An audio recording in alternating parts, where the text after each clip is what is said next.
Hello lovelies! Welcome to your crystal grid portion of our video trainings for the Emotion Empowerment Box for the Balance Kit.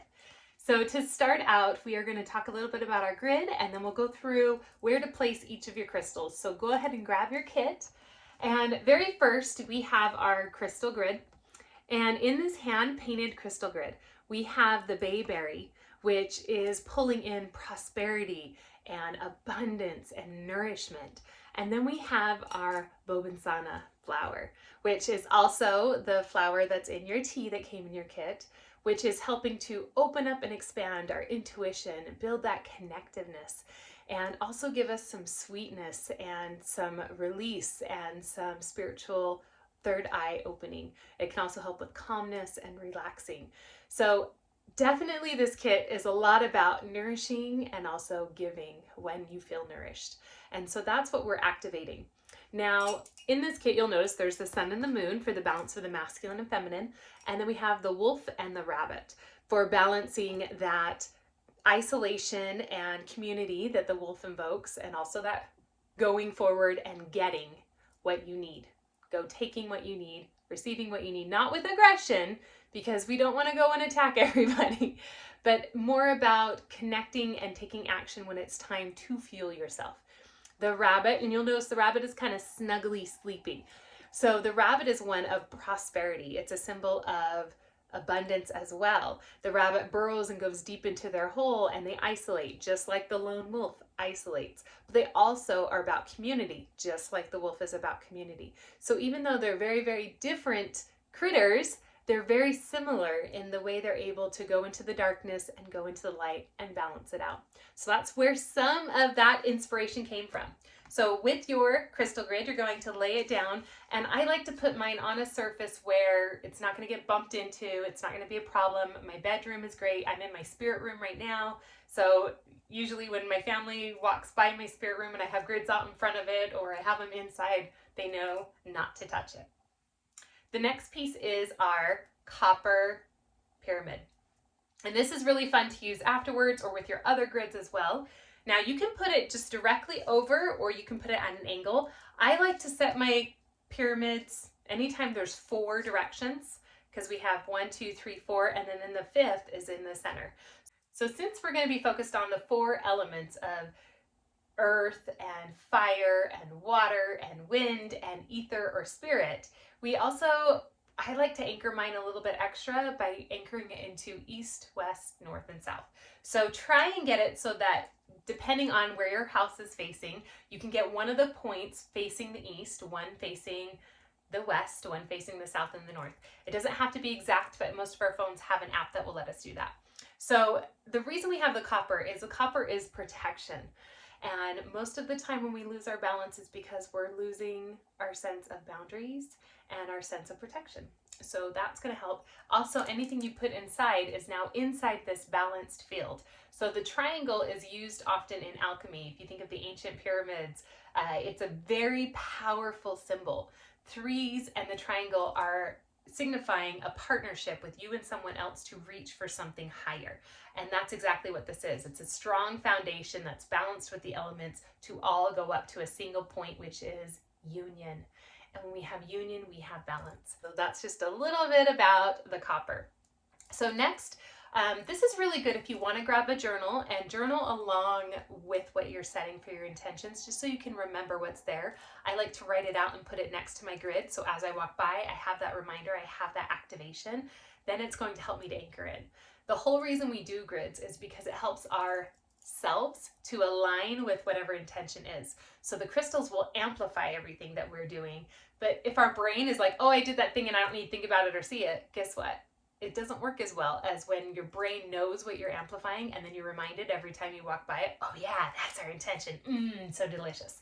So allowing yourself to connect mentally with something through a physical, tactile form. Plus we have the energy and intention of the crystals. Now, a lot of these are ones that you can wear as well. And if so, just substitute an item or use your talisman with the sun and the moon and the universe in place of one of the crystals, or you can use a crystal around the house. You can also amplify it by putting rose quartz, protect it by putting black tourmaline, or magnifying by putting clear quartz around your grid as well in a circle. But I'm only going to use the ones we have today because I want you to feel like you have a complete kit. So the first one we're going to start with is going to be our masculine side. We're going to do the left right corner. So the base of wherever you decide your base is. The left bottom corner is going to be your masculine side, and it's going to be the side of fire. So we're using the Snowflake Obsidian, which is all about correcting wrong thinking. It's about adding that protection of the obsidian, but also the clarity of the Snowflake Obsidian. Now again, whenever you do these, you can place your crystals wherever you choose. If you have another crystal you would like to place in there to anchor in that grounded mind reframe like the Snowflake Obsidian does, you're welcome to do so. You can also place it in the center as well, right around that ring of the moon and the sun. But for this kit that I'm doing, I'm going to put mine here, and I'm actually going to put it just under the base, just like that. So it's in this bottom corner, and I'm focusing in on clearing the mental thinking on that masculine side. That's something that's going out. Now, of course, when we have something going out, we have to remember what we have coming in. So the next is going to be your azurite malachite crystal. And this one is such a beautiful one. We talked about it a little bit before. It helps with psychic gifts, opening up that intuition, opening up the fluid understanding. It helps with removing blocks, what's stopping you from flowing forward, what's stopping it. And we're putting that into the earth element of the feminine. So that's going to be your bottom left corner. And the reason we're putting it there is because if you think about the feminine, she can only grow from what she's received.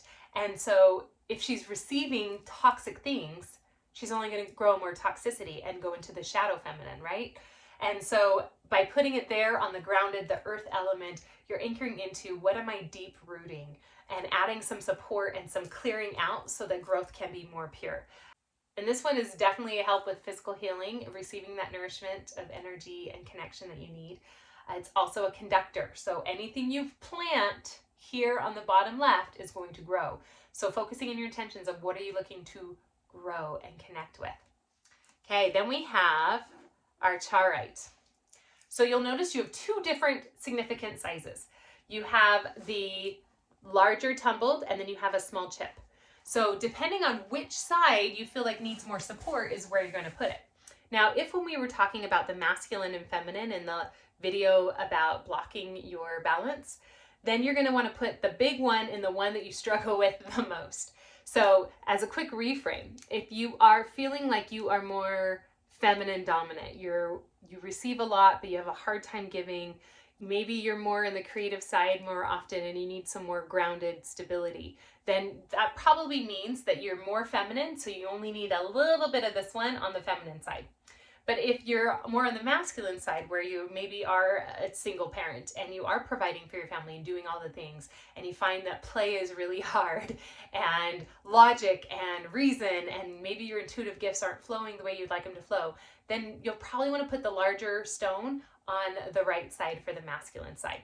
So with the chaurite, we are going to go over the next two sides. You can choose which side you need extra support. So the one that you need more of, you're going to put the bigger stone in. Got it? So chaurite, so we're going to put it on the left side of your pentagram. Okay? So that's our feminine. So it's opening up clearer thinking. It's opening up, allowing your thoughts to be your thoughts and not the thoughts of somebody else's. That's one thing that it definitely helps with. It's definitely a inner vision and opening up that clarity. So either receiving the information to open it up on the feminine side, or on the masculine side, opening it up to give.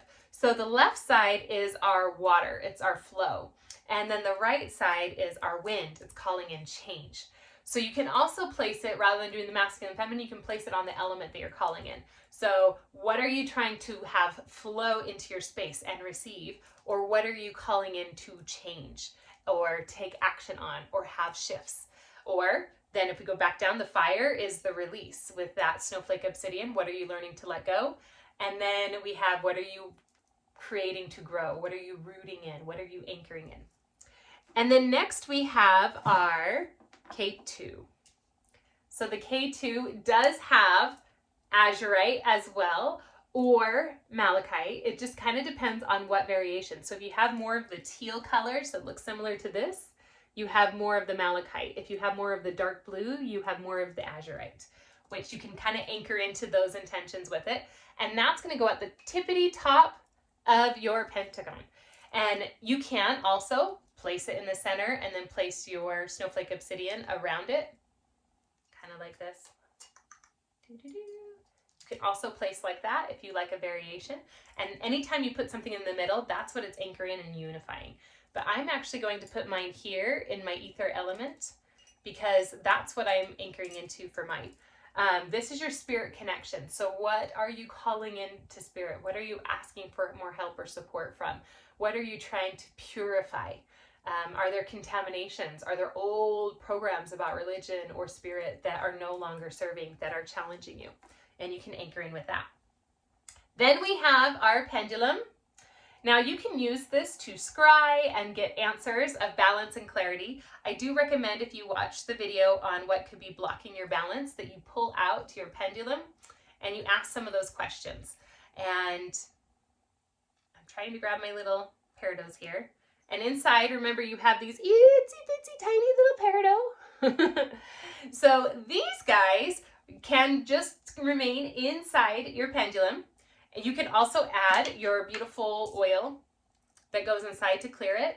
And you can ask your scrying questions with it. Or one thing that you can do with your kit is, if you want your peridot, which is your protection, it protects us against evil. It helps with toxins, with releasing, and with cleansing.